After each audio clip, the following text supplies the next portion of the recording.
Mina Kimes, ESPN NFL analyst. You guys know her also as the host of the Mina Kimes Show featuring Lenny, one of the best football podcasts out there. Mina, how you doing? Hi. Merry Christmas. Almost Merry Christmas. After, I don't know when you're running this, so. We don't 100% either. It's going to be somewhere in the... I feel like you've got the week before and the week after. I leave my tree up well through January, so I feel like it kind of plays all in that range. All right. Happy holidays. There we go. Yeah, that's not a bad way to go about it. As I sit here inches from my Christmas tree, that I ran into the big problem this year when I went to decorate in a new apartment. I didn't know where to get, on Christmas tree ornaments, how they have the little attachment piece that you've got to put in there. It's like a lighter paper clip. Yeah. I couldn't find those anywhere.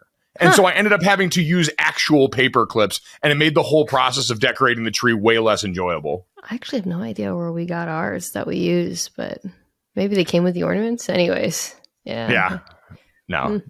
Yeah. Very, very, very strange here. Do you guys, do you do anything for the holidays? Do you have anything that you and Nick do? Well, I'm going to Nashville to be with my family. I haven't been there, I think, since last Christmas. No, I went once during the summer. That's not right.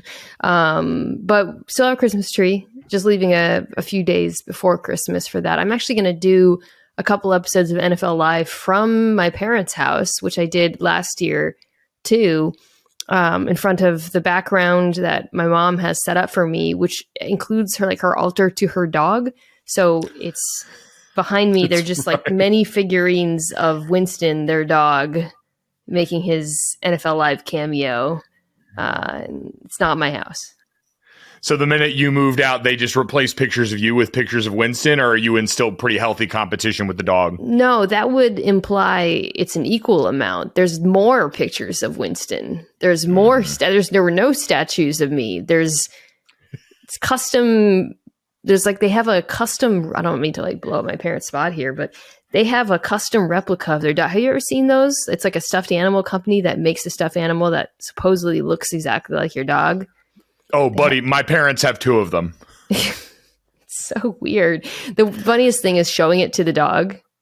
Yes, it very much feels like in a movie where time travel is involved, where you're not supposed to see each other in the same timeline. But the dog, I mean, I think most dogs are like, this looks nothing like me, and I don't know what this is. There's not. Yeah. Yeah. How dare you? This. Am I a joke to you? What? Well, it's like the point that you brought up at one point whenever people are listening to this on the internet about how for most people your celebrity doppelganger, the idea is that the comparison is an inherently positive one. And when I was at a Chargers game, I saw a guy in the Jumbotron get compared. They were putting up Game of Thrones comps for everyone, which first off, there were some ones where they were wading into some pretty dangerous waters, especially with the Valerian crew from House of Dragon this season. I'm like, I don't know if I like the direction this is going, as they search for the one guy with dreads in the stadium that they can find. But they got to Joffrey Baratheon, and that was what really spurred it loose, because the guy they put up there on the board celebrating it clearly had not seen the show. I mean, yeah, he did look stoked. It's funny because he kind of looked like Matt Money Smith, who works for the Chargers. But so I replied to you and I said, well, what's because people always say, what's your celebrity look like? You choose generally people err on the side of being flattering whether it's a male, woman, whatever, when they give you, hey, you look like this person, you're not going to throw out, you look like I'm even afraid to say negative celebrities because I don't want to insinuate that they're, but you threw out Zach Galifianakis, I might say his name wrong, which then a bunch of guys said, so I think he's kind of a universal donor, as I call it. Yeah, I've maintained for a while every bald-bearded white guy looks the same. Like me, Ryan Russillo, Kyle Long, all just basically variants off the all-bald guy. So I don't know who the origin is, but we're just variants. Mine is just any Asian woman who looks nothing like me. Got it. Yeah. You look like Lucy Liu. I looked like nothing like you. Literally, she's just Asian. Oh yeah. Yeah, those are that have a certain avatar affixed to those kinds of profiles that would probably offer that one up. And then I have another one, but this is one that I've revealed for myself, so I felt like I can't throw it out as one that I don't like. Joseph Gordon-Levitt from Third Rock from the Sun. Actually, the real one is Tim Lincecum.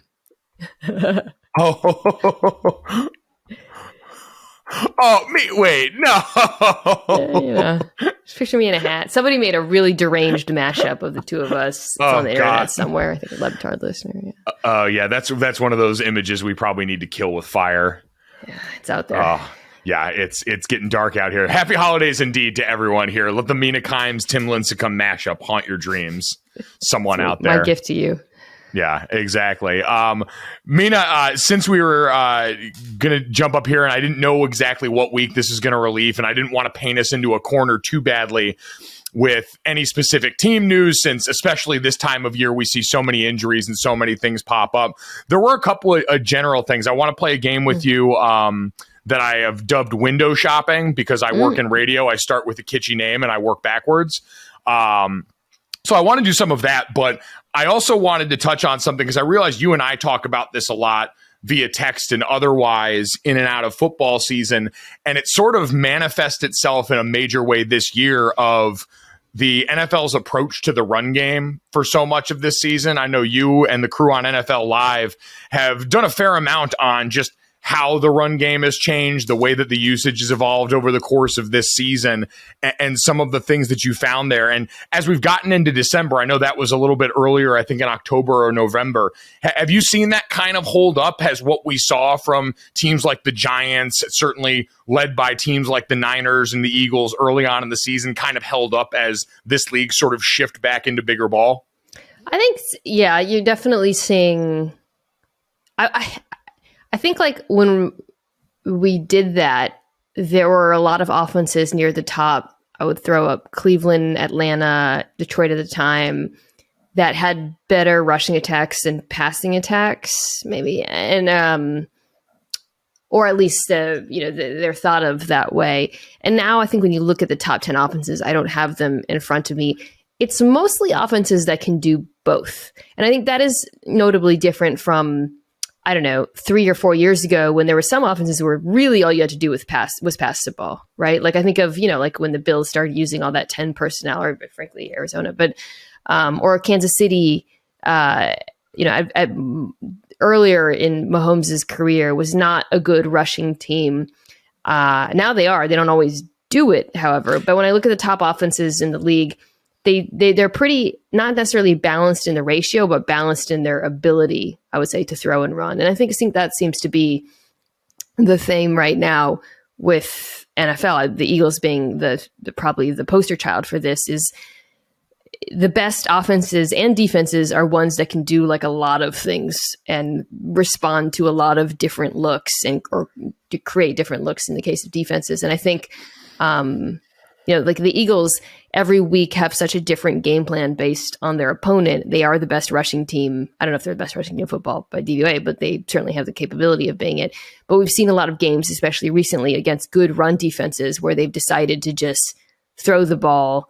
And, having that change up, having that multiplicity is what makes them so good. Yeah, I pulled up the list of top offenses based on efficiency from where we sat right now. And it's the usual suspects that people would expect. Kansas City at number 1, Philadelphia, Buffalo, Cincinnati, and then Miami rounds out the top 5 with San Fran, Dallas, Detroit, Vegas, and the Seahawks actually making an appearance at 10, which kind of speaks to Vegas. Yeah, that one a little better bit running team than passing team. Yeah. Certainly. And I think with a lot of these, like a lot of the ones you mentioned, like Atlanta, I think of certainly Chicago with Justin Fields for so much of this season. And even New York with what Brian Dable came in and did, which was so different than what we had seen in Buffalo. It does seem like a lot of coaches have sort of looked to that as a very easy way to raise your team's floor if you've got to be a little bit quarterback agnostic for the time being. Yeah, I think that's true. I also think it's a way to keep your quarterback swimming until he either gets better or you elevate him, right? I mean, that's something I think for Bears fans to kind of hang your hat on, because there's some consternation. Okay, Justin Fields, so much of it is his rushing, but is he developing enough as a passer?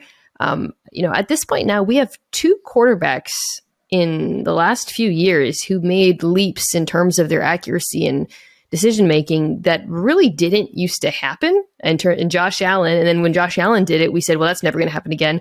Well, Jalen Hurts is kind of doing it. It's a different sort of leap. It's a different sort of quarterback, and you could argue maybe less of a change than Allen made, but I would say it is actually pretty comparable, especially from the guy we saw in college. And both of those quarterbacks, I think, were buoyed early on by their dual threat ability so that they could kind of fill in the rest early on in their career. That combined, of course, with being in incredible situations, well-run teams, both having number one wide receivers given to them, made all the difference. But I think being able to lean on that rushing game as the rest gets fleshed out is something we're seeing too. Yeah, I feel like, especially you bringing up Jalen, and that's a super interesting case study, because I feel like we've spent so much of this season having a very toxic conversation about certain quarterbacks and not really talking a lot about Jalen Hurts relative to preseason expectations. Like, where were you on him coming into the season as far as what you thought he could be as a starter? I liked him a lot, but I did watch the wild card game right before the season where the Bucs, I thought, put on a clinic in playing him. And, I don't think it would be reasonable to have come away from that game being doubtful about, okay, well, where is his ceiling? Has he reached it? Just is he looks a bit skittish in the pocket. He's not playing fast enough.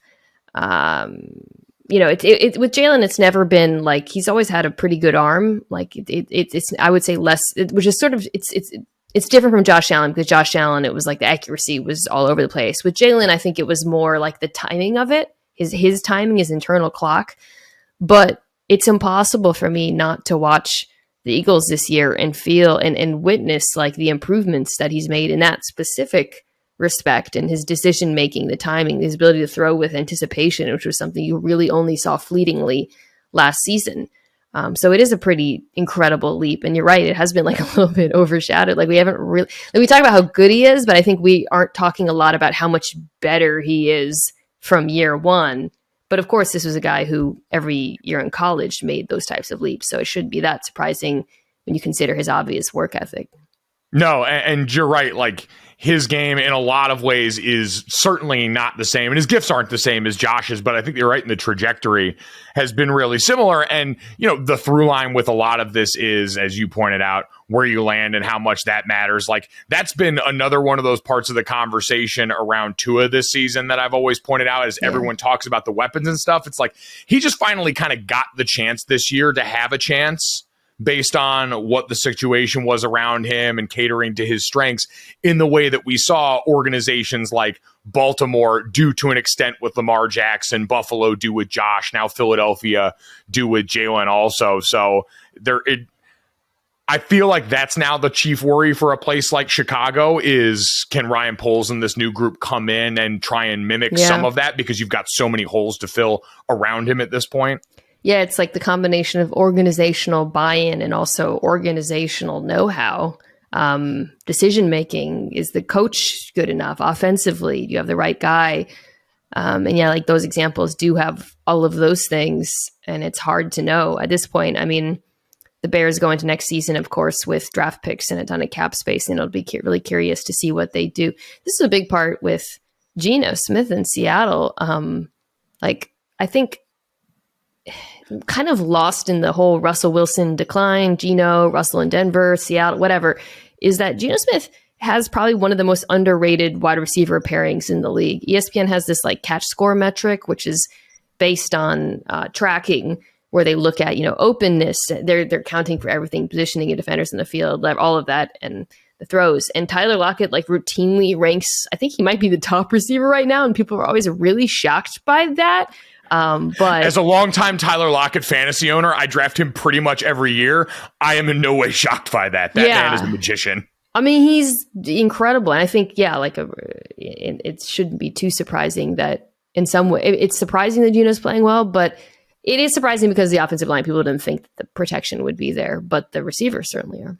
Yeah, and I mean, for the offensive line standpoint, the fact that you're so young and it's gotten there ahead of schedule too has to feel like a huge coup for that team, because getting into it, I called the game window dressing or window shopping, because we always talk about everyone's championship window, And I know that's, a kind of a sports talky, gas baggy conversation, but I think it's kind of an interesting way to look at some of these teams that have made major changes, like Seattle, like Denver, and seeing some of the immediate returns on how we sort of view the teams and their futures. Because I would look at it, I broke it down into 4 categories. Okay. I had an open window, like firmly open. We believe right now they're in the middle of it.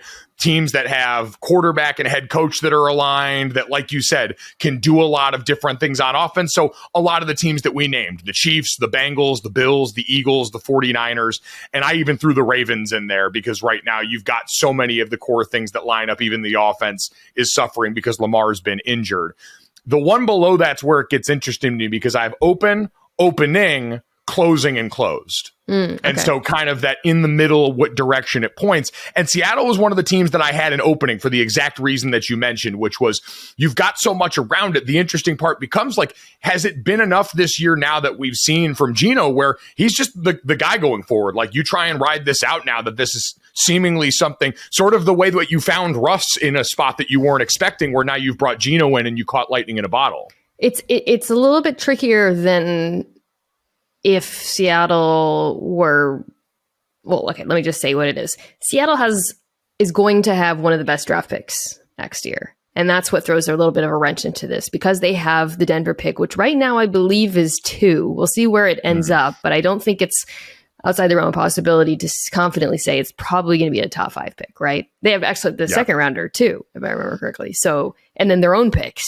So they have a ton of draft ammunition, but notably they have a pick at the very top of the draft. And that's what makes this a little tricky because if they didn't have that, I would say absolutely no way. Stick with Geno. He's played so well.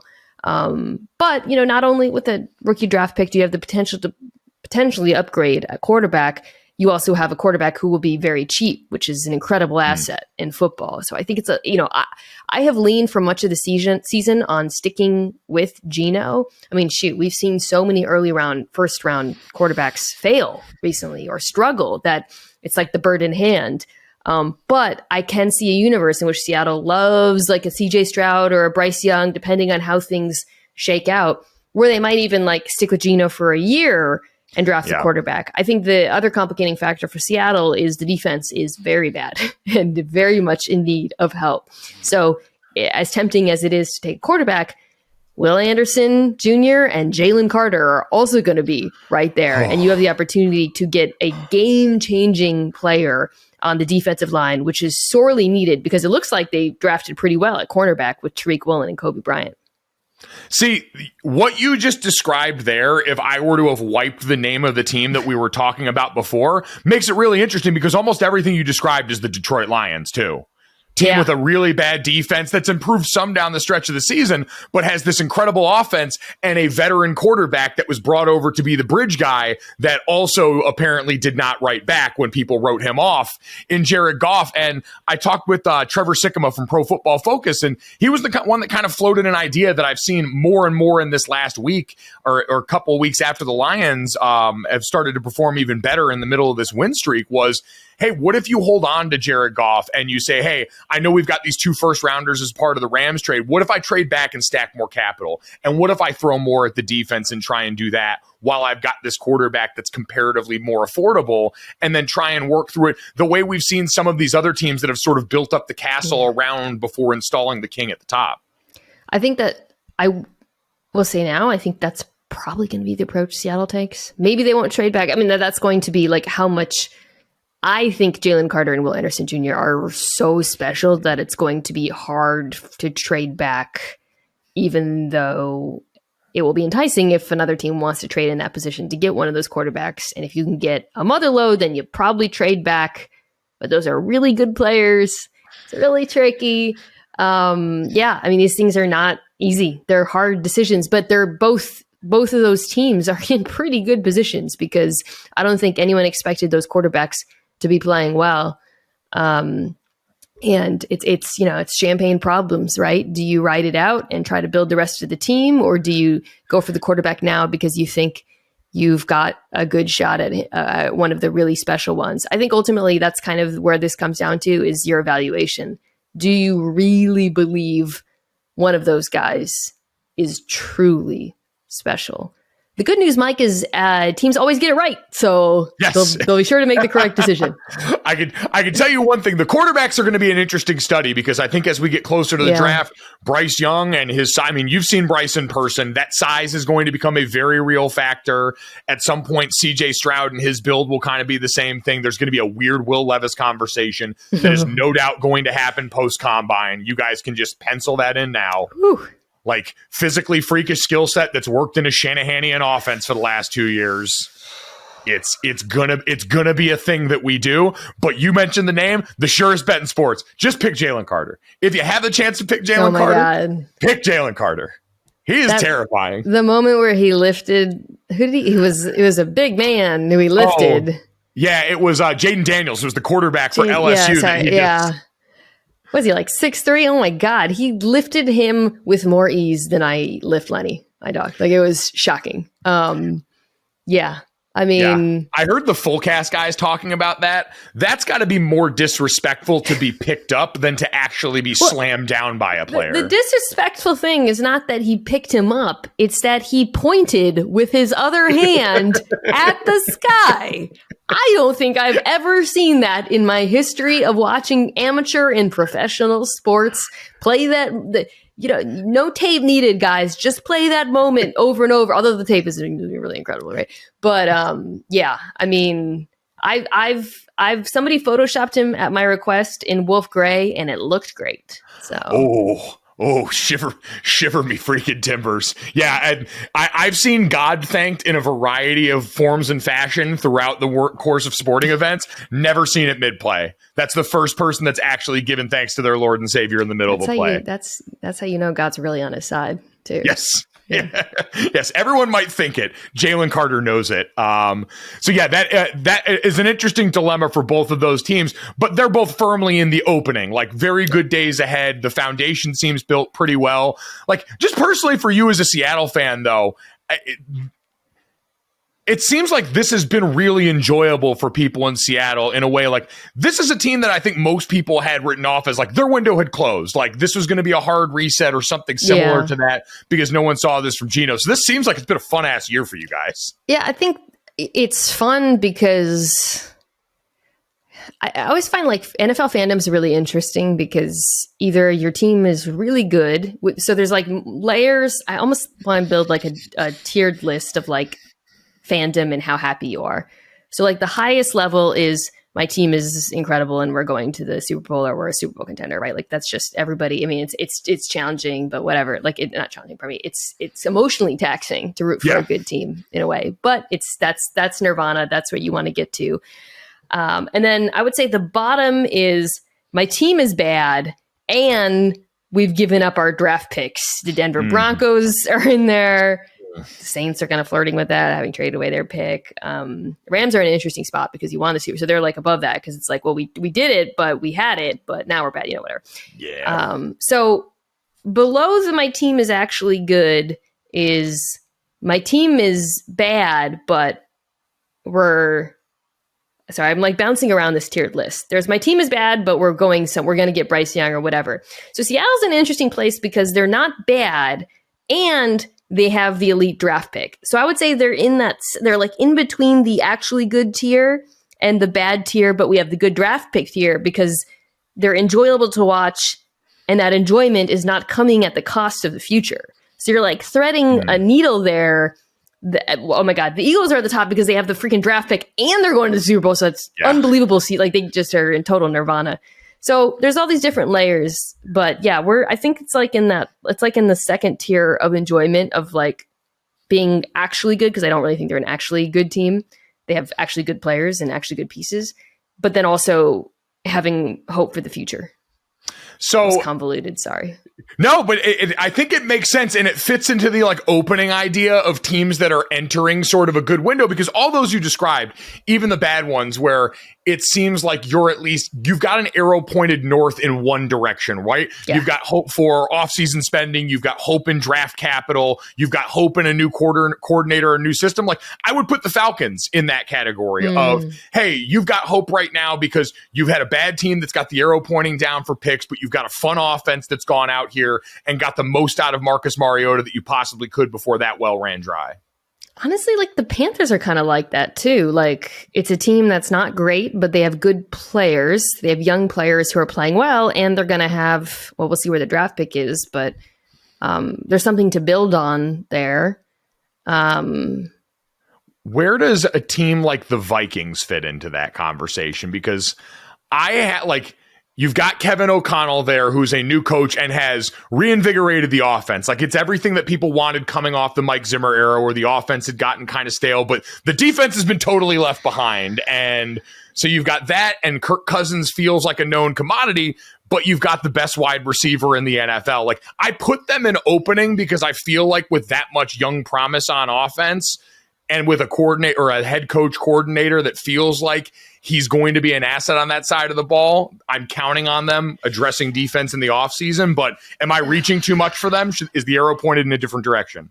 Vikings fans are already upset with me. I don't want to rile them up anymore. I guess my question is like, how much young talent is there really? So they have Darisaw, who's one of the best left tackles in football, young.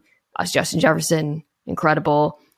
Thielen's probably kind of nearing the end there. And then on like the defense, like the best players are older. So it's a little dicey, and it's already bad. So, and you really needed, like, unfortunately, Lewis Cine got hurt this year. Andrew Booth was banged up. So like some of your early draft picks, you didn't get a chance to develop. So I'd be a little bit apprehensive about them. Vikings fans seem very angsty because I think they're in my tiers. They're in a tough spot because the team is competitive and they're going to the playoffs, but I don't, the belief isn't quite there. And then I think it's debatable about the future.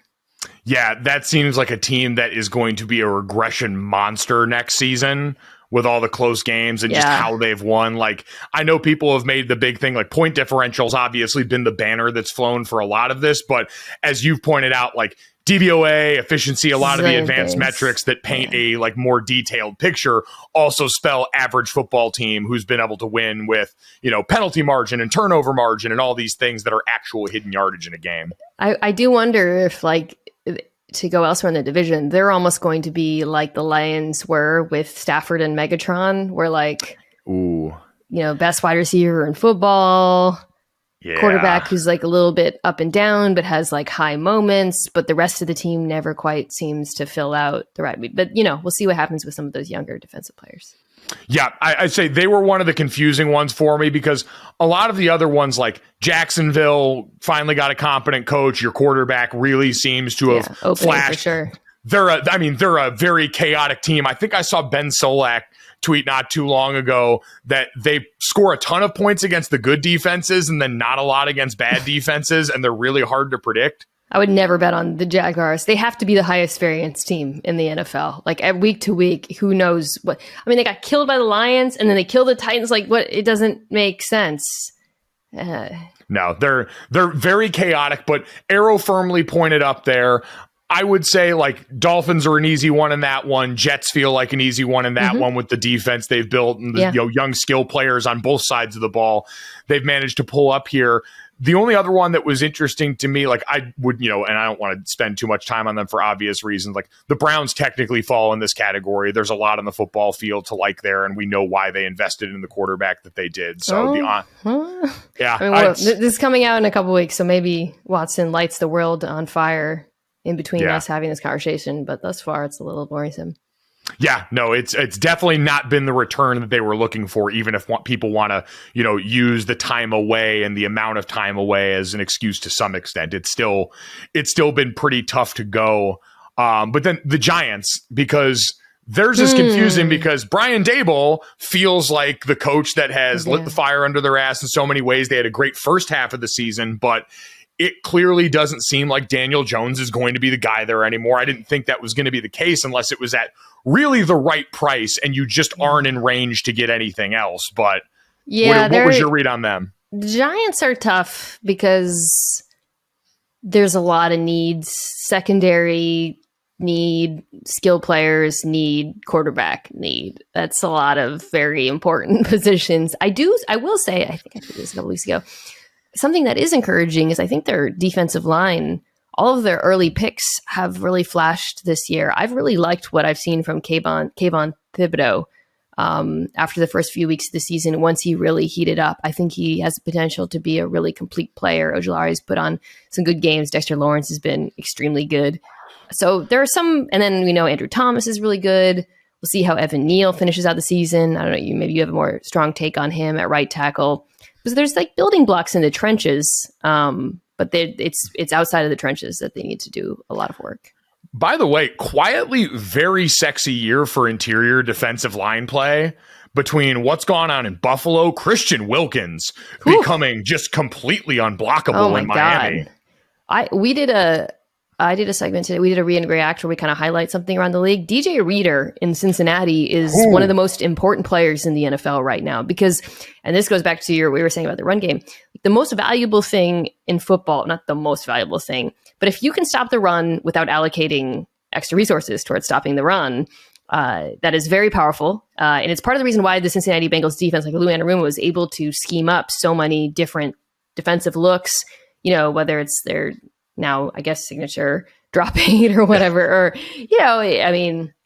different sorts of blitzes and pressure. Like but DJ Reader, like when he came back to that defense, made such an immediate impact, not just stopping the run, but also he's very disruptive against the pass as well.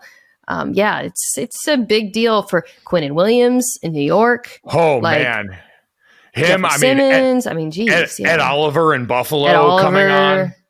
I can hear Philadelphia fans crying Jordan Davis shaped tears right now.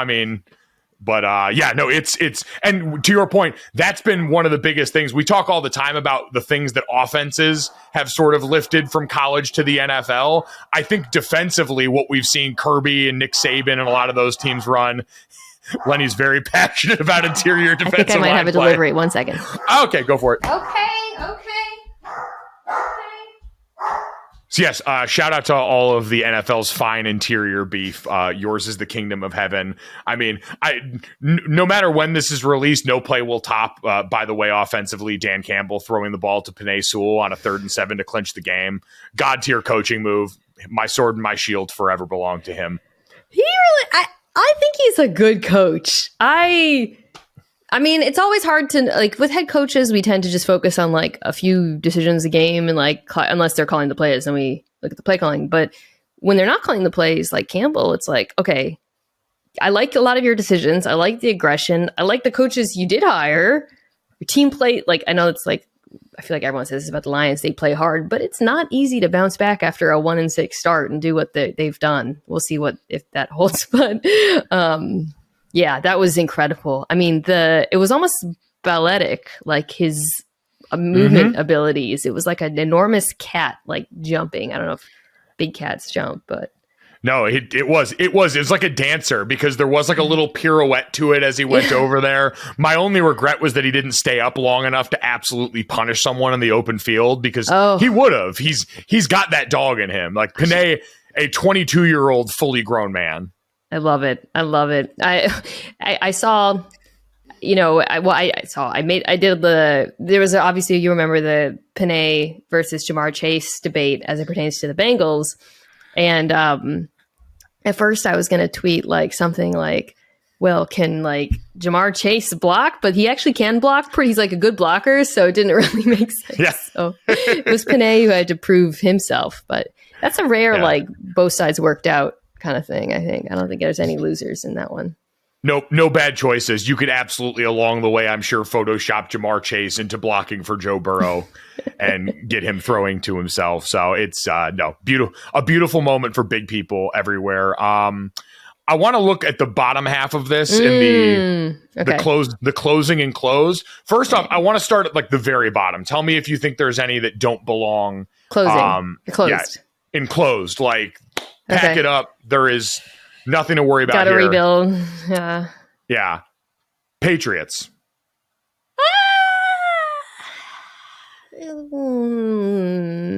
That's tough for me because I do like some of their young players, but I think the question with the Patriots is like, okay, if you had a better quarterback, how much better would this team be? Like who like the young players I like, Christian Barmore. Uchi's been okay.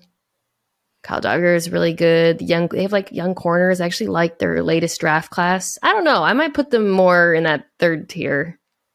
I don't know. They're tough for me because one, it feels like any hope I would have would be predicated on them making changes in the offensive coaching staff. Yeah. Because I don't think you can keep rolling out this Judge and Patricia combo and expect it to get better. I'm not sure what happens with Mac Jones. And then the offensive line this year has been beat up and in flux. There's been a lot of injury on that front. And that was the area that we thought last year we were going to be able to count on with them. And it's taken a big decided hit. So I just you're right. Defensively, tons to like. That's a very good defensive team that certainly filled out its roster in a bunch of those ways on the young side. But I just have questions about the identity on the other side, especially when you're in a division with Buffalo that's not going to get any less Buffalo in the immediate future. The Jets and the Dolphins. Yeah. It's tough. Yeah. And just that one also probably for me is just relative to what you had before. Like you came out of the greatest winning window at a championship level that we've seen in modern pro sports. And so I'm kind of putting them off to the side. The other ones like the Bucks, that feels like it's done. That roster seems tapped. Brady seems, he's not going to get any better. Let's put it that way. So yeah, the Bucks it's really like that. The offensive side, like the line seems like it's in decline a little bit, even with, they still have a couple of really good players, but I had the Rams down there too. I think that's fair. I mean, and to your point, like this isn't one where it's necessarily a negative. That was your plan. You told everyone exactly what you were going to do. You maybe didn't think it was going to fall off this hard, this fast, but you did not leave yourself a ton of room for error in the process. So I think with that, the biggest concern too is like I'm really not sure what's going on with Matthew Stafford and his health and his future there. So and they're not in a position, I think, to quietly very weird move there too. Liam Cohen going back to Kentucky. Yeah. I saw that and I was like, does he know something that the rest of us don't know? Because just going back and forth between Los Angeles to Kentucky, while maybe good for whatever frequent flyer program you had, maybe he just really likes the Bluegrass State, but something about that felt very strange to me, especially because Kentucky's losing their quarterback. Like Will Levis is going pro, the guy that he was working with there. So he's not going back with I think Graham Mertz from Wisconsin's transferring there, who was a touted prospect, but it's not the ace in the hole that you had when it was Levis in the middle of that offense. Yeah, I can't imagine Liam Cohen's had a great time this season. I don't know. I actually don't really know what the temperature is with Rams fans and him, but like that offense is their line is just non-functional. So yeah, I can't really do much. I saw Jordan Rodriguez at The Athletic has done a phenomenal job adding social content to her already very busy resume of things she's great at. And she did a full breakdown on a whiteboard of every offensive line combination that the Rams have gone through so far this season. And that reel was extensive. So it's the preseason All-Stars. Yeah, bad news there. The other ones that feel like the Raiders, like that's a team that's very much in a listless transition. Yeah. The Texans seems pretty obvious. Nothing good is going to happen there anytime soon. The Steelers closed their championship window. I think you could tell me different on that. I think that's fair, even though I have been impressed relative to my expectations when it comes to Kenny Pickett. I do think they've got a ways to go before I really think of them as being a championship team. And then the last one would be the Colts. Ooh, yeah. The Colts too, they're good in the wrong ways, or this was kind of like a concern that people quietly had, even when they were so praised for some of their draft picks, and it was like, oh, but it's like guard and off-ball linebacker.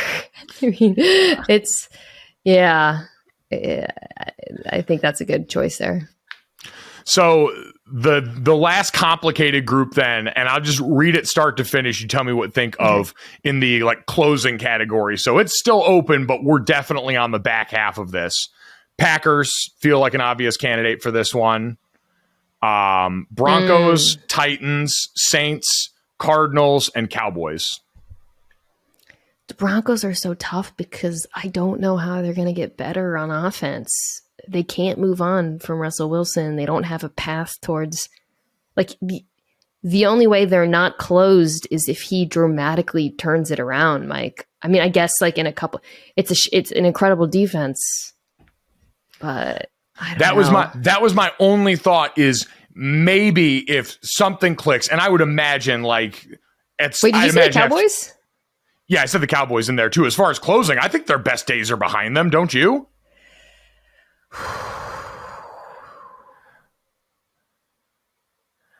Yes, they're a good example of a team where this is the year. I think so. Yes. I think that's fair. Yeah, because you're not saying they're not a good team. You totally, no. it's more just like yeah. No, they're a good team, but like you said, the clock is very much ticking. A lot of their key parts are getting old. Like Tyron Smith, we're talking about him coming back for a home stretch, but that guy with the amount of injury he sustained, that's not going to be much longer. The Terrence Steele injury certainly is a setback there. Zach Martin's in year 9 or getting close to a decade in the league, so he's not going to be around forever to be like the one thing you can count on. Zeke, they're probably, obviously getting Tony Pollard, even if you move on from Zeke, you're in great shape. You've got one of the best backs in the league and a defensive player of the year to build around on the other side. But it just feels like so much of their foundation. It's like when you're in a movie and you've got the car that's on the edge of the cliff. And it's like, all right, if no one moves right now, we got a chance to make it out of this thing. We can do it. But if one thing goes away or goes the wrong way, which for the Cowboys this year on the injury front's kind of been the case, it feels like you're going over the cliff. Yeah, I think, and the injury thing's been so brutal because it's been kind of like cluster injuries, like at cornerback. Like this, like, they lost Jordan Lewis for the season. They lost Anthony Brown. That's a very thin group right now. And you're about to head into a stretch where you play a team like, I don't know, the Eagles.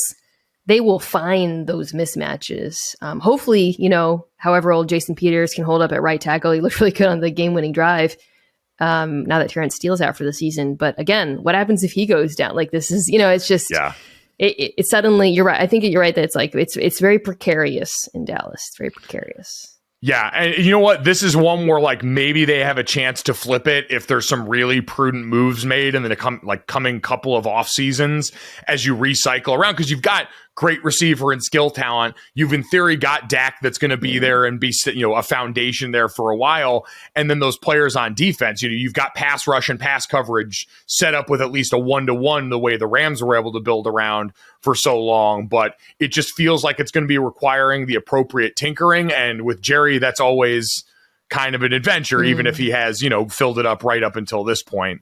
The Packers are the other one that was interesting to me because I think through all of the consternation from this year, there's part of me that wonders, like, all right, if Rodgers gets a whole offseason to be healthy, we've seen some improvement from Christian Watson and some of these young guys. The line gets healthy. I could talk myself into there being more good play left in Rodgers than some of these other old quarterbacks. I'm no longer talking myself into this defense. I clowned myself big time. I clowned myself. Yeah, clowned myself. Thinking that they would be good. I talk myself into them constantly because they seem so talented and they underperform consistently. Different coordinators, doesn't matter. So I am very skeptical of this Packers defense and their ability, which they've invested a ton of draft capital in. Yeah. But that is true, because it's like it's a young defense that they've invested talent in on every level. I mean, they've been building that secondary for years to the dismay of Aaron Rodgers on offense. And then you go a bunch of the Georgia guys in the front seven, which usually is a pretty sure bet. Usually that's a good way to build a football team. If nothing else, just pick guys from Georgia in the last couple of years and you'll be fine. But yeah, I mean, Joe Barry's going to get shown the door. You'd imagine that happens sooner than later at some point. As we start to look at some of those, you're right, though, that's sort of been the issue. That was my one bit of hope for the Broncos too, is all right, maybe because Nathaniel Hackett, I can't imagine is going to survive this season if you can't get rid of Russ. And so maybe that jars something loose. Maybe it jars.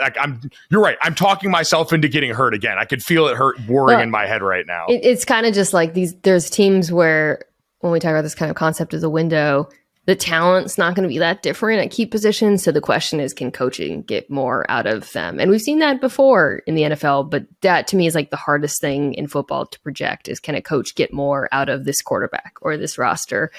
So yeah, I don't know. I'd be nervous about betting on that when it comes to any of these teams.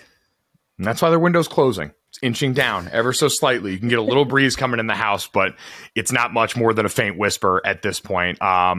Mina, were there any in there that stuck out that you disagreed with wholeheartedly? Was there anything that I got too wrong on the back half of that one?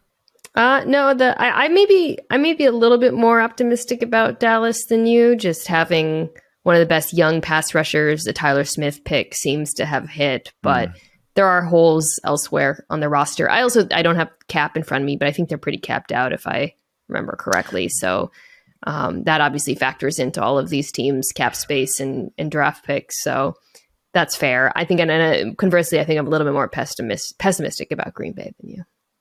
Yeah, and you know what? Probably well-earned pessimism at this point, though. But I don't want to end on a really negative note on this one because it feels like ending with the downer teams is a bad holiday note to send people off on. Mina, one last Christmas question for you. Do you remember the best or worst gift that you ever got? So the best gift I've ever gotten, gosh, there's been a few over the years. I really liked dollhouses when I was young. I used to build dollhouse furniture as a hobby. So my first dollhouse, which I filled with furniture that I made, it's weird, was a pretty huge gift for me. Yeah. So that would be, and then the other one is my husband a few years ago gave me like a sweater that's like, it looks like when I put it on, I look like a yak. It's like the biggest sweater you can imagine. And I just wear it like probably every day because I'm perpetually cold living in Los Angeles. So in terms of like use, per just like the how much I got out of it, I would say that ranks pretty high. Utility of adult gifts is, I think, the thing that I've found myself more centered on than anything lately when I think about what to get people. Is this something they're going to use? Because as someone that sits around in a very cluttered apartment at times right now, I'm always like, the last thing I want to do is jam more things into someone's life. Right, which is why, like, as adults, we get each other, like, restaurant certificates or, like, wine. I mean, I feel like liquor is always, like, pretty high on the list of, like, they'll actually use this. We're in a Secret Santa for NFL Live. Ooh. Yeah. I'm going to go out on a limb. I'm going to assume Adam Schefter is not going to hear this. So Adam Schefter is my... Yeah, no, I don't think Adam's a frequent listener of the podcast. So this is a safe space. So have you picked out what you're going to get for Adam? Yeah. So I got him a Michigan t-shirt from Home Field Apparel. Oh, so yeah. I seem safe. Adam loves Michigan, right? So I texted Field Yates and I was like, this is a weird question, but what size t-shirt does Adam wear? So don't put this on social because I don't want him to be spoiled. But what would you be your guess? Ooh, I would say, so Adam's obviously on the shorter side, but I remember when they had him on Monday Countdown go and do his impression of Kirk Cousins wearing the chains. A little more chest than I was expecting out of Adam. So I'll go firmly a large. Large. Okay, so I was thinking medium. So Field has me back. He's like, it's kind of crazy, but he loves extra large shirts. Oh, Adam Schefter. Tall T man, tall T fella. Adam Schefter misses the early 2000s so badly. My dad's like that too, where he like doesn't wear clothes that he likes big shirts. But Mina, my dad wears the same rotation of like 4 shirts that are Life is Good shirts and then Bass Pro Shop fishing shirts. Wait, your dad wears Life? I always wonder who wears Life is Good apparel. And my brother, now that he is also a dad, has adopted the Life is Good model. His are a little bit more like true to fit, but my dad's just walking around wearing loose-fitting Life is Good shirts from the early 2000s that are just worn down. There are also, I believe, in his closet, still some Big Dog shirts in rotation. I was just about to say, I think like when a man becomes a father is when you transition from Big Dog to Life is Good, because it brings out like an emotional core that didn't exist before. Yep, there's a sweetness as opposed to that gruff exterior. And then when you become a grandfather, it turns into, I don't know, Tommy Bahama. What is like the old man version of Life is Good? 100%. You've seen Andy Reid's wardrobe. That's where all dads eventually go when they achieve nirvana. What is the pre-Big Dog phase if we're doing the t-shirts life cycle of men? Well, you would know. As someone who, currently it's interesting because like currently I think everyone's just wearing some sort of like Lululemon or athleisure variant. But if I were to say spiritually what it would be the early 2000s college phase I went through of graphic tees. So like all the Ed Hardy t-shirts, all the tap out t-shirts. I went through when I was at the Hawaii Bowl my freshman year, I had $500 in bowl gift money that I blew on some of the most insane looking Armani exchange shirts of all time that I wore frequently in South Bend bars. I guess like in high school, it's like Abercrombie and American Eagle. Although I don't think it's around anymore, but No Fear was probably the spiritual predecessor to Big Dog for children. Like a No Fear child became a Big Dog teen, became a Life is Good dad, and then a Tommy Bahamas grandma, you know. The life cycle of man. Someone needs to Photoshop that onto the evolution of man graphic. White man, to be clear. These are white man brands. Yeah, I know. Make that abundantly clear. These are the same people that will grow up and be like Al Michaels saying "holy mackerel" in public for all to hear. So I say "holy mackerel." Oh, see, you know what? Listen, everyone's got a little bit of old white man tendency in them. Deep down in places they don't talk about in parties, there's some of that there. That is the old white man life cycle. That is also Adam Schefter's None of y'all be snitches this holiday season. Don't tweet at Adam, haters. Yeah. If you do that. Honestly, this is this tree of trust here. Mina Kimes is our friend. She's your friend. So listen, this is for your info. And then act surprised when Adam tweets about this on social media and loves it up here. Check her out on social media at Mina Kimes. Check out the Mina Kimes Show featuring Lenny wherever you get your podcast. And as always, the NFL Live crew, the best in the business, the best doing it. Mina, happy holidays. Thank you, friend. Bye. Boom. Money in the bank.